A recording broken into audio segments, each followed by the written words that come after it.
British officials are hoping the worst is over after police snipers and the army played a game of cat and mouse with a drone at London's Gatwick airport. Police say they made 2 arrests late yesterday, a 47-year-old man and a 54-year-old woman, in connection with the invasion that shut down the country's second largest airport in the run-up to Christmas. Gatwick was back in operation today as travelers tried to make good on holiday plans, disrupted all because of unauthorized drones that repeatedly flew near the site south of London. Police called it a deliberate act of sabotage. My focus now is on making sure that we get as many passengers as possible off onto their destinations in time for Christmas. But ultimately, my priority has to be their safety, and so at 9 o'clock on Wednesday we closed the airport, and I'm very pleased that we are now back in operation.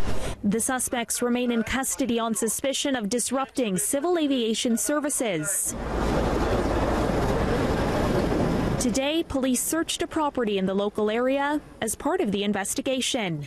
So how did a drone shut down one of Europe's busiest airports? On the surface, it's a safety issue, but there are also concerns that a drone can be used for surveillance or even worse, as a weapon, which is a nightmare scenario not just for airports, but for sporting events and concert halls too. Technology is available to detect drones. It uses radar. Obviously, radar is in place in airports, but it's not able to detect something as small as a drone. It's designed for commercial aircraft, so new systems have to be in place. They also use thermal imaging. Airports are pretty reluctant to deploy some of these capabilities because obviously they don't want to disrupt the communications that aircraft rely on to take off and land. They don't want to knock out an air system that's critical to the operation of the airport itself. In Canadian skies, Transport Canada says the number of incidents in which drones posed a risk to aviation safety more than tripled from 2014 to 2017.